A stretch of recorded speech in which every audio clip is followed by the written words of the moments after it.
ఇక మేడిగడ్డ ప్రాజెక్టును పరిశీలించేందుకు ముఖ్యమంత్రి రేవంత్ రెడ్డి మంత్రులు ఎమ్మెల్యేలు ఎమ్మెల్సీలు బయలుదేరారు. అసెంబ్లీ నుంచి 4 బస్సుల్లో వీరు పయనమయ్యారు. సాయంత్రం 5 గంటలకు వీరు తిరిగి హైదరాబాద్కు పయనమవుతారు. ఈ పర్యటనకు బీఆర్ఎస్ బీజేపీ సభ్యులు దూరంగా ఉన్నారు.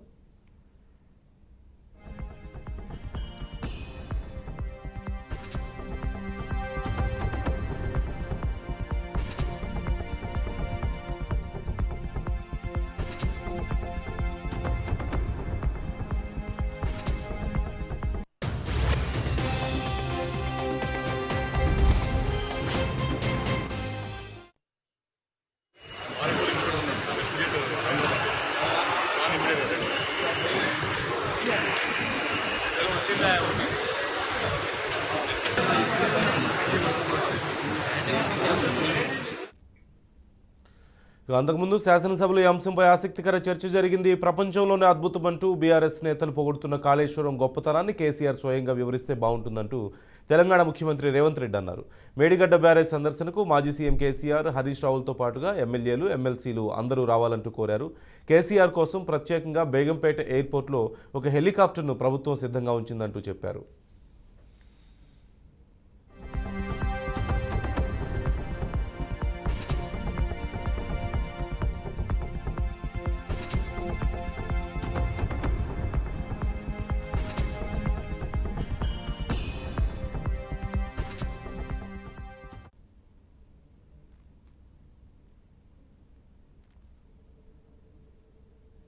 ఈరోజు మేడిగడ్డ బ్యారేజ్ అనేది కుంగిపోయింది అధ్యక్ష.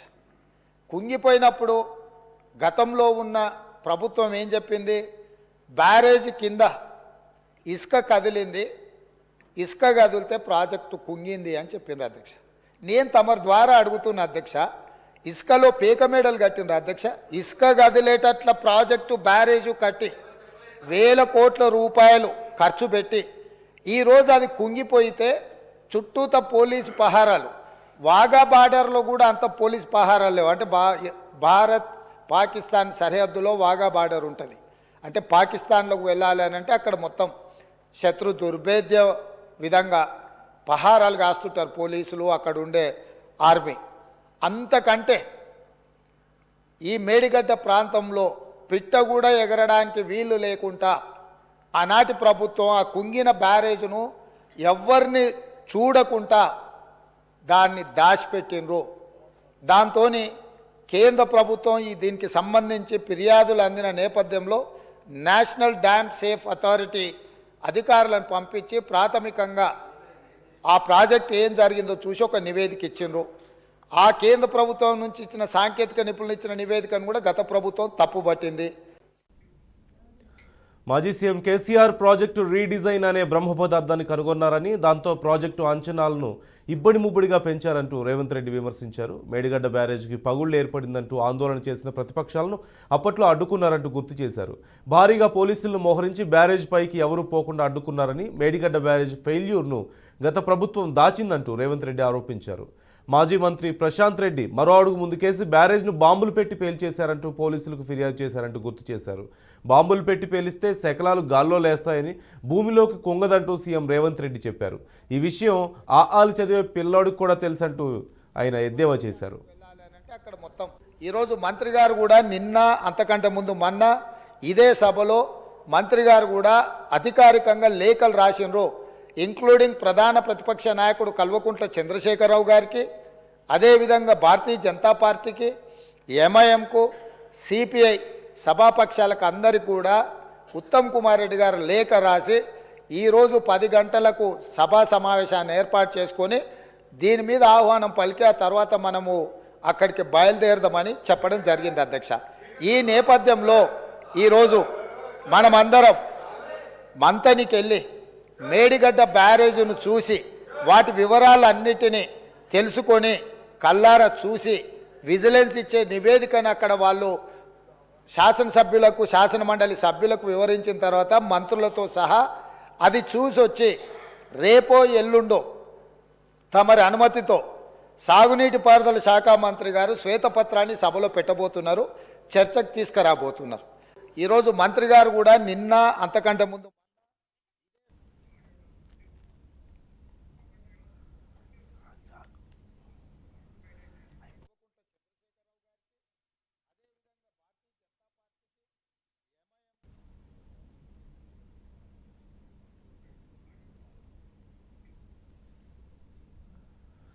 మేడిగడ్డ బ్యారేజ్ను బాంబులతో పేల్చేశారా లేక బ్యారేజ్నే ఇసుకలో పేకమేడలా కట్టారా అనేది అక్కడికి వెళ్లి చూసి తేల్చడానికే ప్రభుత్వం ఈ టూర్ ఏర్పాటు చేసిందంటూ రేవంత్ రెడ్డి చెప్పారు. అన్ని పార్టీల ఎమ్మెల్యేలు ఎమ్మెల్సీలు మేడిగడ్డ సందర్శనకు రావాలంటూ సీఎం ఆహ్వానించారు. అక్కడికి వెళ్లి చూసొచ్చాక 1-2 రోజుల్లో కాళేశ్వరం ప్రాజెక్టుకు సంబంధించిన అంశాలను సభలో అందరం చర్చిద్దామంటూ చెప్పారు. కాళేశ్వరం ప్రాజెక్టు ఎవరికి ఏటీఎంగా మారింది, దాని కథ కమామిష్ అంతా తేల్చేద్దామంటూ సీఎం రేవంత్ రెడ్డి చెప్పారు.